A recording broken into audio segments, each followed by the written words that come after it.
অধস্তন আদালতের নিয়ন্ত্রণ সুপ্রিম কোর্টের অধীনে থাকার ৭২-এর সংবিধানের বিধান বহাল করেছেন উচ্চ আদালত। একই সাথে পৃথক সুপ্রিম কোর্ট সচিবালয় প্রতিষ্ঠায় ৩ মাসের সময় দেওয়া হয়েছে। মঙ্গলবার বিচারপতি আহমেদ সোহেলের নেতৃত্বাধীন হাইকোর্ট বেঞ্চ এ আদেশ দেন। আইনজীবী জানান, এর ফলে অধস্তন আদালতের বিচারকদের কর্মস্থল নির্ধারণ, পদোন্নতি ও ছুটির বিষয়টি ঠিক করবে সুপ্রিম কোর্ট। আরও জানাচ্ছেন সৈকত সাদিক। অধস্তন আদালতের বিচারকদের কর্মস্থল নির্ধারণ, বদলি, পদোন্নতি ও ছুটি সহ শৃঙ্খলা বিধানের দায়িত্বগুলো সুপ্রিম কোর্টের অধীনে ন্যস্ত থাকবে।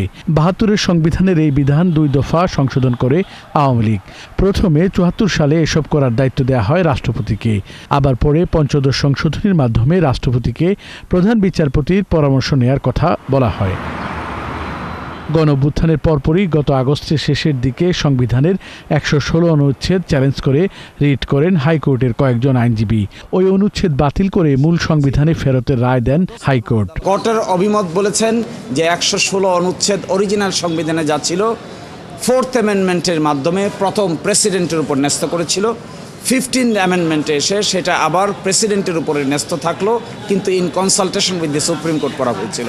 আজকে অবজারভেশন দিয়ে বলেছেন এই প্রক্রিয়াটা পুরোটাই 4th অ্যামেন্ডমেন্ট এবং 15th অ্যামেন্ডমেন্ট পুরোটাই অসাংবিধানিক ঘোষণা করেছেন এবং 116 অফ দি কনস্টিটিউশন তার অরিজিনাল ফর্মে পুনরুজ্জীবিত হবে, এই মর্মে অবজারভেশন দিয়েছে। রাইট সাইড অফ হিস্ট্রিতে এটা রায় হয়েছে, একটা ঐতিহাসিক রায়, এবং এর মাধ্যমে দীর্ঘদিনের বাংলাদেশের মানুষের একটা দাবি ছিল যে বিচার বিভাগের নিয়ন্ত্রণ সুপ্রিম কোর্টের কাছে থাকা উচিত। কারণ এটা যদি এক্সিকিউটিভ ব্রাঞ্চের কাছে থাকে তাহলে জনগণের অধিকার রক্ষার ক্ষেত্রে নানা ধরনের প্রতিবন্ধকতা সৃষ্টি হয় এবং বিচার বিভাগ স্বাধীনভাবে কাজ করতে পারে না।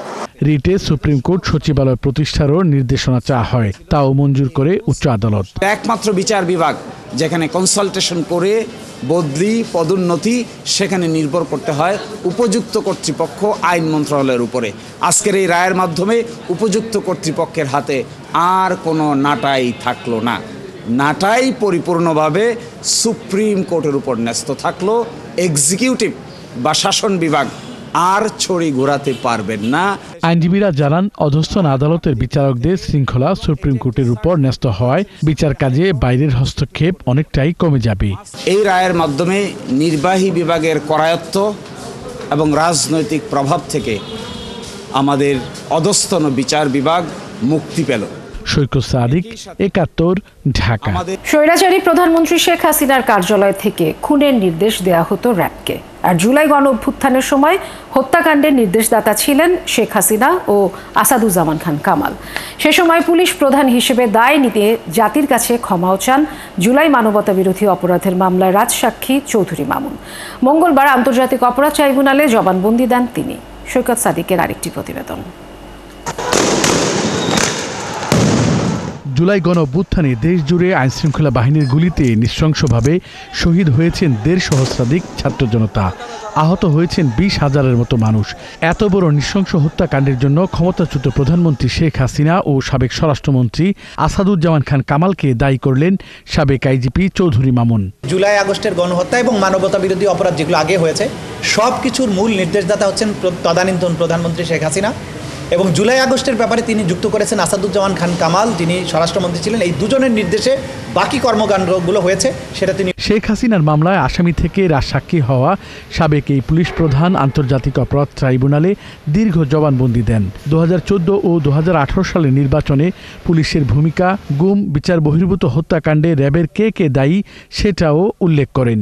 বিরোধী পক্ষকে দমনে সাবেক প্রধানমন্ত্রীর দপ্তরের কলকাঠি কে নাড়তেন সেটাও জানান। কি পদ্ধতিতে গ্রেপ্তার হতো, কী পদ্ধতিতে গুম করা হতো, কী পদ্ধতিতে লাশ ডিসপোজাল করা হতো, সমস্ত বিষয় তিনি বলেছেন। সেই কাজগুলো র্যাবের কোন উইং, কোন ব্যক্তি, কোন পদধারী সেগুলো করতেন, সেগুলোর তিনি অকাট্য সাক্ষ্য প্রমাণ দিয়েছেন। তিনি আরও বলেছেন প্রধানমন্ত্রী নির্দেশ কিভাবে দিতেন, তারিক আহমদ সিদ্দিকী কিভাবে বাংলাদেশের এই মানবতা বিরোধী অপরাধ গত 15 বছরে যা কিছু হয়েছে তার সাথে কিভাবে সম্পৃক্ত। জুলাই আন্দোলন দমনে শেখ হাসিনার নির্দেশনা আর স্বরাষ্ট্রমন্ত্রীর বাসায় বৈঠক করে তা বাস্তবায়নে জড়িত আইনশৃঙ্খলা বাহিনীর সদস্যদের নামও উঠে আসে এই জবানবন্দিতে। চৌধুরী মামুন আরও জানান, রাজনৈতিক সিদ্ধান্তে আন্দোলন দমনে হেলিকপ্টার, ড্রোন ও মারণাস্ত্র ব্যবহার করা হয়। বাস্তবায়নগুলো ধাপে ধাপে কিভাবে হয়েছে, কোন কোন ব্যক্তি এই বাস্তবায়নের ব্যাপারে উল্লেখযোগ্য ভূমিকা পালন করেছেন, কোন কমান্ড স্ট্রাকচার কিভাবে কাজ করেছে, কোন জায়গায় কমান্ড ব্রেক করে কাজ করেছে, এই সমস্ত তথ্য তিনি আজকে আদালতের সামনে তুলে ধরেছেন। গুলি করে মানুষ হত্যা, এসব লাশ আগুনে পুড়িয়ে দেয়া, শহীদ পরিবারের সদস্যদের আর্তনাদ দেখে নিজের দোষ স্বীকারের সিদ্ধান্ত নেন এই আসামি। সবশেষে নিজের অপকর্মের জন্য ক্ষমাও প্রার্থনা করেন সাবেক আইজিপি। তিনি অপরাধ স্বীকার করেছেন, একই সাথে সত্য উদ্ঘাটন করেছেন এবং আদালতের কাছে প্রার্থনা করেছেন তাকে যাতে ক্ষমা করা হয়, কিন্তু সেটার চূড়ান্ত সিদ্ধান্ত নেবার ক্ষমতা আদালতের। এখানে প্রসিকিউশনের কোনো ভূমিকা নেই। রাজসাক্ষীকে জেরার কার্যক্রম বুধবার পর্যন্ত মুলতবি করেছে আন্তর্জাতিক অপরাধ ট্রাইব্যুনাল 1। সৈকত সাদিক, 71, ঢাকা। জুলাই গণহত্যা ও মানবতা বিরোধী অপরাধের বিচার কাজ সরকার সর্বাধিক গুরুত্ব দিচ্ছে বলে জানিয়েছেন আইন উপদেষ্টা ডক্টর আসিফ নজরুল। তিনি জানান, প্রয়োজনে আরও একটি ট্রাইব্যুনাল গঠন করা হবে। মঙ্গলবার আন্তর্জাতিক অপরাধ ট্রাইব্যুনাল পরিদর্শন শেষে তিনি এসব কথা জানান। আরও জানাচ্ছেন মোহাইমিনুল অপু। আন্তর্জাতিক অপরাধ ট্রাইব্যুনাল 2-এর মূল ভবনের সংস্কার কাজ পরিদর্শন করতে আসেন আইন উপদেষ্টা ডক্টর আসিফ নজরুল। এ সময় তার সাথে ছিলেন শিল্প উপদেষ্টা অ্যাডভোকেট আদিলুর রহমান খান। আরও উপস্থিত ছিলেন অ্যাটর্নি জেনারেল ও চিফ প্রসিকিউটর। পরিদর্শন শেষে গণমাধ্যমের সাথে কথা বলেন আইন উপদেষ্টা। দ্বিতীয় ট্রাইব্যুনালটা এই ভবনে পার্মানেন্টলি যেন উঠে আসতে পারে, এটা লক্ষ্যে নির্মাণ কাজ শুরু হয়েছিল, সেই কাজটা আছে কমপ্লিশন হয়েছে। সেকেন্ড ট্রাইব্যুনাল অলরেডি কাজ করছে 3 শেডে, এটা আগামীকাল থেকেই আর কয়েকদিনের মধ্যে মূল ভবনে চলে আসবে।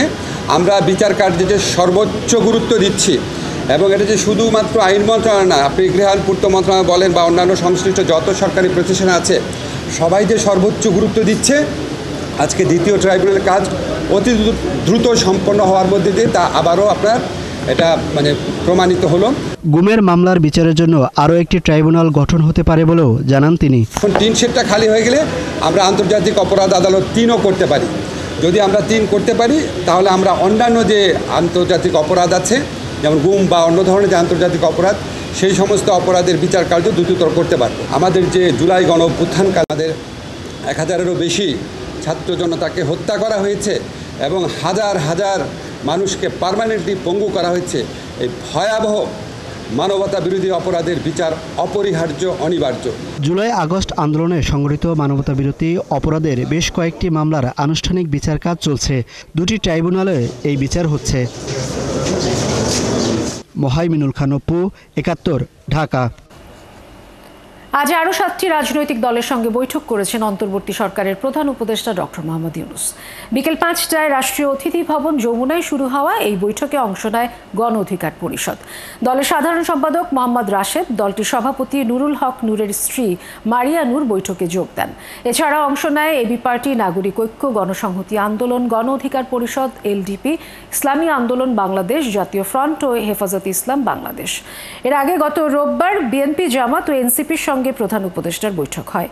ওই বৈঠকে প্রধান উপদেষ্টা বলেন, আগামী ফেব্রুয়ারির মধ্যেই জাতীয় নির্বাচন অনুষ্ঠিত হবে। রাজনৈতিক দলগুলোর সঙ্গে এই ধারাবাহিক সংলাপকে আসন্ন জাতীয় নির্বাচনের প্রস্তুতিতে একটি গুরুত্বপূর্ণ অগ্রগতি হিসেবে দেখা হচ্ছে। দর্শক, রাষ্ট্রীয় অতিথি ভবন যমুনায় দেশে চলমান সংকটের সার্বিক বিষয়ে আলোচনা করতে অন্তর্বর্তী সরকারের প্রধান উপদেষ্টা ডক্টর মোহাম্মদ ইউনূস আজ আরও 7টি রাজনৈতিক দলের সাথে বৈঠক করেছেন। যেমনটি আপনাদের জানাচ্ছিলাম, এই মুহূর্তে আমরা সরাসরি চলে যাচ্ছি সেখানে। তার সহযোগী দল সম্পর্কে যাদের বিরুদ্ধে অপরাধের সুনির্দিষ্ট অভিযোগ আছে তারা বিচারে আওতায় আসতে হবে। দল হিসেবে আওয়ামী লীগ সহ কোনো দলের দায় কতটুকু সেটাও বিচারিক প্রক্রিয়ার মধ্যে দিয়ে সম্পন্ন হতে হবে। আপনাদের সবাইকে ধন্যবাদ।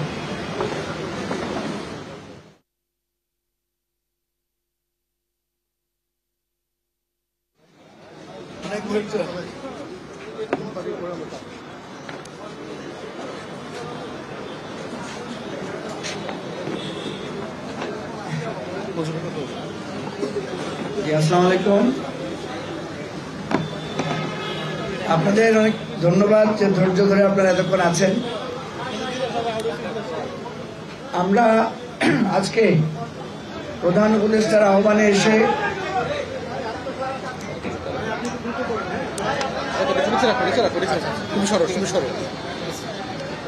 এবি পার্টির পক্ষ থেকে আমরা 5টি বিষয়ে কথা বলেছি। প্রথমত আমরা আমাদের একটা অবজারভেশন দিয়েছি যে আমরা বলেছি যে সরকারের কার্যক্রমে সমন্বয় ও দৃঢ়তা এবং সুশৃঙ্খলতার খুব অভাব আমরা দেখতে পাচ্ছি। বিশেষ করে নুরুল হক নূর আহত হওয়া এবং চট্টগ্রাম বিশ্ববিদ্যালয়ে যে ঘটনা ঘটেছে সেখানে আমরা দেখেছি যে সরকার এবং আইন শৃঙ্খলা রক্ষাকারী বাহিনীর মধ্যে এক ধরনের সমন্বয় এবং নিয়ন্ত্রণ বা কর্তৃত্বের একটা ঘাটতি আছে। এইটা যদি কেটে না ওঠে, সরকারের নিয়ন্ত্রণ, দৃঢ়তা এবং সমন্বয় যদি না হয়, তাহলে নির্বাচন নিয়ে যে সংশয় আমরা এখন দেখতে পাচ্ছি বিভিন্ন মহলে, এই সংশয়টা কাটবে না বলে আমরা দৃঢ়ভাবে মত প্রকাশ করেছি। এবং যে ঘটনাগুলো একটার পর একটা ঘটছে, এটার মধ্য দিয়ে সরকারের কর্তৃত্ব প্রশ্নবিদ্ধ হচ্ছে। ফলে আমরা একটা পরামর্শ দিয়েছি যে আইন শৃঙ্খলা রক্ষাকারী বাহিনীর যতগুলো বাহিনী আছে সবগুলোকে নিয়ে আলাদাভাবে প্রধান উপদেষ্টা যাতে টপ টু বটম সবার সাথে একদিন একটা মিটিং করেন এবং সেখানে যাতে একদম প্রধান থেকে শুরু করে একদম সিপাহী পর্যায়েও যাতে ভার্চুয়াল এবং ফিজিক্যাল এই যৌথ সমন্বয়ে যাতে ওনারা একটা মিটিং করেন এবং প্রফেসর ইউনূস যাতে তাদের সবাইকে এই রাষ্ট্রের এই আইন শৃঙ্খলা পরিস্থিতি রক্ষার ব্যাপারে দৃঢ়ভাবে ভূমিকা নেন, সেটা আমাদের অনুরোধ ছিল। দর্শক, যমুনায় প্রধান উপদেষ্টার সাথে বৈঠকের পর রাজনৈতিক দলগুলো সাংবাদিকদের ব্রিফ করছেন, আপনারা সরাসরি দেখছিলেন। যে পুলিশ রাজনৈতিক নেতাদের নিরাপত্তা দিতে পারে না, তার কিভাবে জনগণকে নিরাপত্তা দেবে বলে প্রশ্ন তুলেছেন বিএনপি মহাসচিব মির্জা ফখরুল ইসলাম আলমগীর। মঙ্গলবার ঢাকা মেডিকেলে চিকিৎসাধীন নুরুল হক নূরকে দেখতে যান তিনি, আর নূরের ওপর সাদা পোশাকে হামলাকারীকে খুঁজে বের করার দাবি করেছেন বিএনপি নেতা রুহুল কবির রিজভী। আরও জানাচ্ছেন মামুন হুসাইন। হামলার শিকার হয়ে ঢাকা মেডিকেলে চিকিৎসা নিচ্ছেন গণ অধিকার পরিষদের সভাপতি নুরুল হক নূর। সকালে তাকে দেখতে যান বিএনপি মহাসচিব। পরে মির্জা ফখরুল জানান, নূরকে হত্যার উদ্দেশ্যে হামলা করা হয়। আমার কাছে যেটা সবচেয়ে খারাপ লেগেছে যে যারাই আঘাত করুক, আঘাতটা করেছিল কিন্তু তাকে হত্যার উদ্দেশ্যে। এটা খুব পরিষ্কার, কারণ ফ্যাটাল একদম। তো আমি জানি না যে এত কিছুর পরে, এই সমস্ত অভ্যুত্থানের পরেও এখনও যে ল এনফোর্সিং এজেন্সিস আমাদের নেতাদের উপরে এভাবে আক্রমণ করে, সাধারণ মানুষকে তারা কি করেছে চিন্তা করে। বিএনপির ভারপ্রাপ্ত চেয়ারম্যান তারেক রহমানের কারামুক্তি দিবসের এক আলোচনায় দলটির জ্যেষ্ঠ যুগ্ম মহাসচিব রুহুল কবির রিজভী বলেন, নূরের ওপর হামলার ঘটনায় জড়িত সাদা পোশাকধারীকে খুঁজে বের করতে হবে। নুরুল হক নূর ডাকসুর সাবেক ভিপির একটি অফিস, সেই কার্যালয়ের মধ্যে তাকে আক্রমণ করা হলো, আক্রান্ত করা হলো। আমরা প্রথমে শুনেছিলাম জাতীয় পার্টির সাথে গোলমাল, কিন্তু পরে তাকে যে আঘাত করছে সেই কি লাল শার্টটা, হলুদ শার্ট পরা লোকটা, সেটা কে?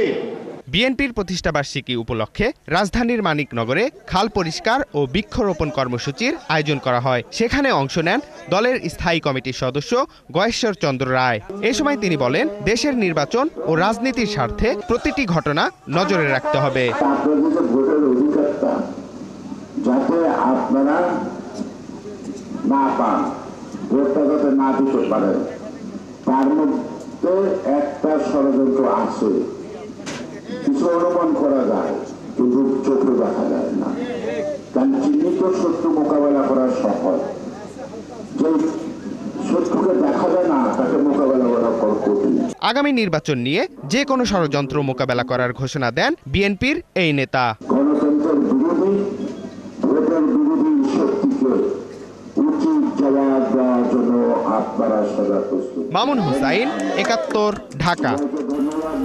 ফেসবুকে এক নারী প্রার্থীকে গণধর্ষণের হুমকি দেয়া ছাত্রের বিরুদ্ধে ব্যবস্থা নেওয়ার দাবিতে উত্তাল ঢাকা বিশ্ববিদ্যালয়। বিশ্ববিদ্যালয় শিক্ষক নেটওয়ার্ক বলছে, অভিযুক্তের বিরুদ্ধে দৃষ্টান্তমূলক ব্যবস্থা নিতে হবে। হুমকিদাতাকে শিবির নেতা দাবি করে বিক্ষোভ করেছে ছাত্রদল। বিচার চেয়েছে কয়েকটি বামপন্থী সংগঠনও, যদিও শিবির মনে করে হুমকিদাতা আলী হোসেনকে বাঁচাতেই ট্যাগিং দেয়া হচ্ছে। আরও জানাচ্ছেন রায়হান কবির।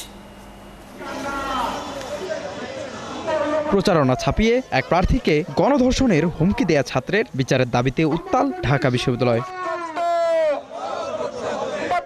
ক্যাম্পাসে বিক্ষোভ মিছিল করে ছাত্রদল। মিছিলটি টিএসসি থেকে শুরু হয়ে উপাচার্যের কার্যালয়ের সামনে গিয়ে শেষ হয়। সংগঠনটির নারী শিক্ষার্থীরা অভিযোগ করেন, রিটকারের মতো তারাও নিয়মিত সাইবার বুলিংয়ের শিকার হচ্ছেন। আর এরকম কর্মকাণ্ডে শিবির জড়িত জানিয়ে কঠোর বিচার চান তারা। আমাদের কাছে খুবই যথেষ্ট প্রমাণ আছে, শুধু ট্যাগিং এর জন্য নয়, যেভাবে বলে থাকে আমরা নাকি ট্যাগ দিয়ে ফেলি, এটা আমাদের কাছে প্রমাণ আছে। রাষ্ট্রকেন্দ্রিক এই বিষয়টা আরো অনেক বেশি বেড়ে গেছে। এই যে আলী হোসেন একটা মাত্র উদাহরণ। এখানে বক্তব্য রাখেন ছাত্রদল সমর্থিত প্যানেলের ভিপি ও জিএস প্রার্থীরা। রিটকারী শিক্ষার্থীকে গণধর্ষণের হুমকিদাতাকে শিবির কর্মী বলে অভিযোগ করে ছাত্রত্ব বাতিলের দাবি জানায় তারা। এই ক্যাম্পাস তখনই নিরাপদ হবে যখন এই ক্যাম্পাসের প্রতি ইঞ্চি মাটি আমার ভুলের জন্য নিরাপদ হবে, আমাদের শিক্ষার্থীদের জন্য নিরাপদ হবে। সেটা বাস্তবায়নে বাংলাদেশ জাতীয়তাবাদী ছাত্রদল বদ্ধপরিকর। এদিকে মধুর ক্যান্টিনে সংবাদ সম্মেলন করে বিশ্ববিদ্যালয় শিক্ষক নেটওয়ার্ক। শিক্ষকদের দাবি, দৃষ্টান্তমূলক শাস্তি দিতে হবে অভিযুক্তকে। এই ধরনের যে ক্ষেত্রগুলো তৈরি হচ্ছে, যে ঘটনাগুলো তৈরি হচ্ছে, যেটা আমরা গতকালও দেখেছি ফেসবুক পোস্টের মধ্য দিয়ে আমাদের সামনে এসেছে, এই ধরনের কিছু আমরা বলবো যে তদন্ত কমিটি গঠন না করে সরাসরি যৌন নিপীড়ন সেলের কাছে যেন সেটা অবহিত করা হয়। যে প্যানেলের প্রার্থী রিট করেছিল তারা হুমকিদাতার বিচার চেয়ে সংবাদ সম্মেলন করেন। এইরকম একটা অধ্যত্বপূর্ণ একজন পটেনশিয়াল রেপিস্টের এই যে বক্তব্য, সেইটার প্রতি আমরা ধিক্কার জানাই, আমরা আমাদের প্যানেলের পক্ষ থেকে নিন্দা জানাই। যদিও শিবির দাবি করছে গণধর্ষণের হুমকিদাতা তাদের সংগঠনের কেউ নন। তারা আমাদেরকে মোকাবেলা করতে না পেরে তখন তারা এখন আমাদের চরিত্র হননে নেমেছে। তো সে জায়গা থেকে আমরা বারবার বলছি এই ডাকসু নির্বাচন উপলক্ষে আমাদের যে চমৎকার গণতান্ত্রিক পরিবেশ নিশ্চিত হয়েছে, সেই গণতান্ত্রিক পরিবেশের সাস্টেনেবল পজিশন নিয়ে যাওয়ার জন্য আমাদের অবশ্যই আরও দায়িত্বশীল আচরণ করতে হবে। এদিকে যে শিক্ষার্থী ওই হুমকি দিয়েছিল সেই আলী হোসেনের ফেসবুক ঘেঁটে দেখা যায় বিভিন্ন সময়ে জামাত শিবিরের কর্মসূচিতে তার যোগ দেওয়ার ছবি আছে। একই সঙ্গে বিভিন্ন পোস্টে নিজেকে শিবির সমর্থকও দাবি করেছেন তিনি। রায়হান কবির, ৭১, ঢাকা। ১৪৪ ধারা জারি রয়েছে চট্টগ্রাম বিশ্ববিদ্যালয়ের আশপাশের এলাকায়। বন্ধ রয়েছে সব পরীক্ষা। শিক্ষার্থীদের ওপর হামলায় জড়িতদের বিরুদ্ধে মামলা করার সিদ্ধান্ত নিয়েছে প্রশাসন। এদিকে সংঘর্ষে বিশ্ববিদ্যালয় প্রশাসনের দায় নিয়ে এখনও অভিযোগ করছে বেশিরভাগ শিক্ষার্থী ও ছাত্র সংগঠন। সবকিছু নিয়ে মঙ্গলবার বিকেলে সিন্ডিকেটের মিটিং ডাকা হয়েছে। মাহফুজ শুভ্রর তথ্য ছবিতে প্রতিবেদন। ধরাবাসার দারোয়ান নারী শিক্ষার্থীকে হেনস্থ করার অভিযোগ নিয়ে চট্টগ্রাম বিশ্ববিদ্যালয়ের শিক্ষার্থীদের সাথে স্থানীয়দের সংঘর্ষ শুরু হয় গত শনিবার মধ্যরাতে। এ ঘটনার জেরে পরদিন আবার শিক্ষার্থীদের সাথে সংঘর্ষ হয়। আহত হন প্রায় ৪ শতাধিক শিক্ষার্থী। ভাঙচুর হয় এলাকার লোকজনের বসতবাড়িসহ দোকানপাট। বিশ্ববিদ্যালয়ের আশেপাশের এলাকায় ১৪৪ ধারা জারি করা হয়। ৪ সেপ্টেম্বর পর্যন্ত বন্ধ ঘোষণা করা হয় বিশ্ববিদ্যালয়ের পরীক্ষা কার্যক্রমও। সংঘর্ষে জড়িতদের বিচারের দাবিতে উত্তপ্ত হয়ে ওঠে চট্টগ্রাম বিশ্ববিদ্যালয়। পাশাপাশি সংঘর্ষের দিনেও অর্থাৎ রবিবার শিক্ষার্থীদের কথা বিবেচনা না করেই শিক্ষক নিয়োগ বোর্ড বসানো ও আহত শিক্ষার্থীদের তুচ্ছ তাচ্ছিল্য করার অভিযোগ এনে প্রশাসনের পদত্যাগের দাবিতে দফায় দফায় বিক্ষোভ করেন সাধারণ শিক্ষার্থী ও সংগঠনগুলো। আমরা চাই প্রশাসন একটা সুস্থ তদন্ত করুক, যে সকল গ্রামবাসী জড়িত আছে তাদেরকে ব্যবস্থা করুক। পাশাপাশি ক্যাম্পাসের কিছু ছাত্রনেতা যারা ছোট্ট একটা ঘটনাকে উস্কে দিয়ে এত বড় কয়েকশো শিক্ষার্থীকে, ৫০০-এর উপর শিক্ষার্থীকে আহত করেছে, তাদেরকেও জবাবদিহিতার আওতায় আনুক। ভিসি স্যারেরও যে সন্ত্রাসী হিসেবে আখ্যায়িত করার যে অপচেষ্টা এবং এলাকাবাসীকে নিরপরাধ হিসেবে দেখানোর যে পায়তারা, সেইটাতে ক্ষুব্ধ হয়েই মূলত তাদের ব্যর্থতা ঢাকতে গিয়ে আমাদের উপর যে দায় চাপানো, এইটারই প্রতিবাদ জানিয়ে শিক্ষার্থীরা তাদের এদিকে সোমবার সন্ধ্যায় বিশ্ববিদ্যালয় প্রশাসন এক সংবাদ সম্মেলনে আহত শিক্ষার্থীদের চিকিৎসার খরচ দেওয়ার কথা জানায়। এছাড়া বলা হয়, শিক্ষার্থীদের নিরাপত্তায় বিশ্ববিদ্যালয়ের কাছাকাছি এলাকায় একটি মডেল থানা বসানোর বিষয়ে সরকারকে অনুরোধ করা হবে। শিক্ষার্থীদের সুচিকিৎসা মনিটর করার জন্য বিশ্ববিদ্যালয় কর্তৃপক্ষ আমাদের সম্মানিত 5 জন শিক্ষকদের সমন্বয়ে একটি কমিটি গঠন করা হয়। শিক্ষার্থীদের নিরাপত্তার জন্য চট্টগ্রাম বিশ্ববিদ্যালয় সংলগ্ন একটি মডেল থানা স্থাপনের বিষয়ে সরকারকে অনুরোধ করার সিদ্ধান্ত গ্রহণ করা হয়। এদিকে সংঘর্ষের এলাকা জোবরায় বসবাসরত আতঙ্কিত শিক্ষার্থীরা ফিরতে পারছেন না বাসায়। বিপত্তিতে পড়ে থাকছেন আবাসিক হলের বন্ধুদের রুমে। হাসিবা আলী বর্ণা, ৭১।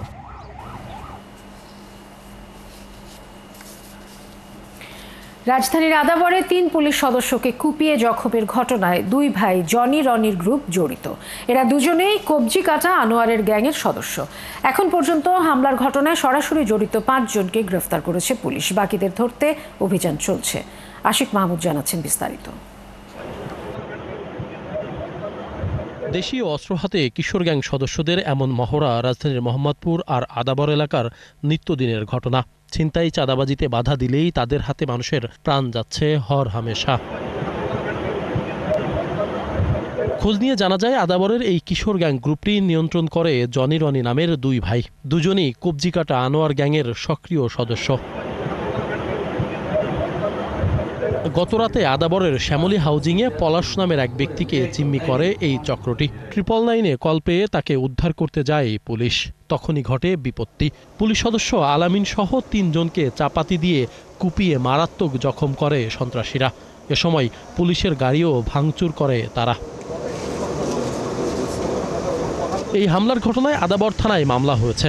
ঘটনায় সরাসরি জড়িত 5 জনকে ইতিমধ্যে গ্রেপ্তার করেছে পুলিশ। তবে গ্যাংয়ের মূল হোতা জনি রনি এখনো পলাতক। জনি গ্রুপের নেতৃত্বে ঘটনাটি আমাদের পুলিশের উপরে ঘটেছে। তো আমরা সেখানে এই অভিযান চালিয়ে ঘটনা পরবর্তীতে ঘটনার সঙ্গে প্রত্যক্ষভাবে অংশগ্রহণকারী 5 জনকে আমরা গ্রেফতার করতে সক্ষম হয়েছি এবং ঘটনা এখনো অভিযান এলাকায় চলমান রয়েছে। জনিকে কি পাওয়া গেছে? জনি জনি এখন পর্যন্ত পলাতক। তাকে ধরার জন্য সর্বাত্মক চেষ্টা অব্যাহত রয়েছে। কিশোর গ্যাং ও ছিনতাইকারীদের এমন দৌরাত্ম্য থেকে মুক্তি চায় মোহাম্মদপুর আদাবরবাসী। আশিক মাহমুদ, 71, ঢাকা। পিরোজপুর পৌরসভার অধিকাংশ ড্রেনে ময়লা জমে মশার প্রজনন কারখানা হয়ে উঠেছে। অধিকাংশ খাল দখল হয়ে জলাবদ্ধতায় ভুগছে শহর। প্রথম শ্রেণীর পৌরসভা হওয়া সত্ত্বেও মানুষের ভয়াবহ দুর্গতি।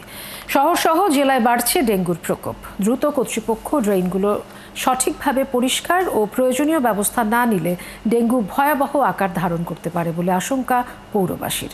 তরিকুল ইসলামের পাঠানো তথ্য ছবিতে প্রতিবেদন। পিরোজপুর পৌরসভা শহরের মাতৃসদন সড়ক, উকিলপাড়া মধ্যরাস্তা শিক্ষা অফিস সড়ক, কালীবাড়ি সড়ক সহ বেশ কয়েকটি আবাসিক এলাকার ড্রেনগুলো ডাস্টবিনে পরিণত হয়েছে অনেকটাই। 60 কিলোমিটার ড্রেন যথাসময়ে পরিষ্কার না করায় জমে থাকা বৃষ্টির পানিতে কিলবিল করছে মশা, এডিসের লার্ভা।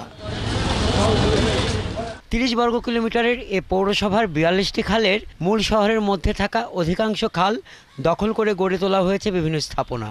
সম্প্রতি ভারানী নামে একটি খাল স্থানীয় বিভিন্ন স্বেচ্ছাসেবী সংগঠনের উদ্যোগে খনন ও দখলমুক্ত করার কাজ শুরু হলেও বাকি খালগুলো এখনও বেদখল। পৌরবাসীর অভিযোগ, বৃষ্টি হলে ড্রেনগুলো ভরে যায়, ড্রেনের ময়লাগুলো ওপরে চলে আসে। বর্তমানে শহরে মশার প্রকোপ বেড়েছে। ডেঙ্গু ধরা পড়ে, তারপর ডাক্তারে দেখাইছে, রক্ত পরীক্ষা করতে আছে।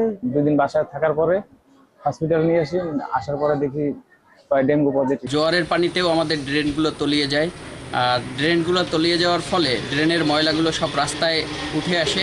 পৌরসভার নির্বাহী প্রকৌশলী জানান, মশা নিধনের জন্য পৌরসভা কর্তৃপক্ষ পদক্ষেপ নিয়েছে, ড্রেনগুলো পরিষ্কার পরিচ্ছন্নতার কাজ শুরু হয়েছে। জোয়ারের পানি শহরে ঢুকে যায়, এটা বড় সমস্যা। কারণ এটা তো আপনার ডাউন স্ট্রিম, এটা ভাটি অঞ্চল, এদিকে অতি জোয়ারের সময় শহরে পানি ঢুকে যায়, তখন তো ড্রেনগুলো এমনি ভরাট হয়ে যায়, তার জন্য পানি নামে না। আমরা ডেঙ্গু নিধনে আমরা সচেষ্ট আছি। জেলায় ডেঙ্গু আক্রান্ত হয়ে কোনো রোগী এখন পর্যন্ত মারা যায়নি জানিয়ে সিভিল সার্জন জানান, 7টি উপজেলায় বর্তমানে ডেঙ্গু আক্রান্ত হয়ে হাসপাতালে চিকিৎসা নিচ্ছেন 18 জন। আমরা স্থানীয় জনসাধারণ সহ বিভিন্ন যারা আছেন স্বেচ্ছাসেবী সংগঠন আছে তাদের সহ আমরা জেলা প্রশাসন এবং আমরা স্বাস্থ্য প্রশাসন বিভাগ সকলেই আমরা চেষ্টা করে যাচ্ছি লোকদেরকে সচেতন করার জন্য। দ্রুত অপরিষ্কার ড্রেনগুলো পরিষ্কার ও মশা নিধনে প্রয়োজনীয় ব্যবস্থা নিলে ডেঙ্গু থেকে মুক্তি মিলবে বলে অভিমত পৌরবাসীর। হাসান আহমেদ, 71। দর্শক, প্রধান উপদেষ্টা প্রেস সচিব শফিকুল আলম এই মুহূর্তে সাংবাদিকদের সাথে কথা বলছেন। আমরা সরাসরি চলে যাচ্ছি সেখানে। নয়, এটা এদেশের সকল মানুষের, সকল রাজনৈতিক দলের নির্বাচন। এই নির্বাচনের আকাঙ্ক্ষা হলো ভবিষ্যতের বাংলাদেশ নির্মাণের। এই নির্বাচন হবে নিজেদের পায়ে দাঁড়ানোর, সাহস অর্জনের, নিজের ভঙ্গিতে দেশ পরিচালনার নির্বাচন, এই নির্বাচন অন্য কোনো দেশের থাবা মারার কোনো নির্বাচন যেন, এই নির্বাচনে অন্য কোনো দেশের থাবা মারার কোনো সুযোগ যেন না থাকে। আমরা এই নির্বাচন আয়োজনে আপনাদের সর্বাত্মক সমর্থন চাই।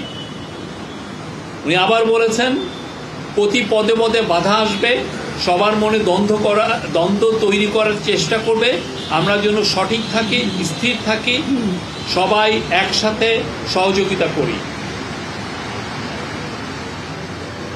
এই ছিল ওনার বক্তব্য। আর উনি দুর্গাপূজার বিষয়েও মিটিংয়ে বলা হয়েছে যে সামনে দুর্গাপূজায় আমাদের সবার দায়িত্ব হলো শান্তিপূর্ণ পরিবেশ নিশ্চিত করা। অনেক গণ্ডগোল তৈরি করতে চাইবে অনেকে, তারা সব রকমের চেষ্টা করবে। এ বিষয়ে সবাইকে সতর্ক থাকার আহ্বান জানিয়েছেন। এবং দুর্গাপূজা গত বছর আপনারা দেখেছেন, এবারও উৎসব মুখর পরিবেশে শান্তিপূর্ণভাবে সারা দেশে উদযাপিত হবে। আর একটু মিটিং শেষে নুরুল হক নূরের ওয়াইফ মারিয়া আক্তার, নূরের দুইজন সহকর্মী রাশেদ খান এবং হাসান আল মামুন আমাদের চিফ অ্যাডভাইজারের সাথে দেখা করেন। মিটিংয়ে নূরের ওয়াইফ তার স্বামীর স্বাস্থ্যের একটা আপডেট দেন এবং নূরের ওয়াইফ এবং তার সহকর্মীরা বলেন যে নূরের বিদেশে চিকিৎসা প্রয়োজন এবং তাৎক্ষণিক প্রফেসর ইউনূস এটা শুনে উনি নির্দেশ দিয়েছেন হেলথ মিনিস্ট্রিকে যে তাকে বিদেশে পাঠানোর জন্য, তাকে বিদেশে যেন সর্বোচ্চ ভালো চিকিৎসা দেওয়া হয় সেটার। দর্শক, আপনারা জানেন আজ 7টি রাজনৈতিক দলের সাথে বৈঠক করেছেন প্রধান উপদেষ্টা। বৈঠকের সার্বিক দিক নিয়ে সাংবাদিকদের ব্রিফ করছিলেন তার প্রেস সচিব শফিকুল আলম। এ নিয়ে আরও বিস্তারিত থাকবে আমাদের পরবর্তী সংবাদ সংযোগে।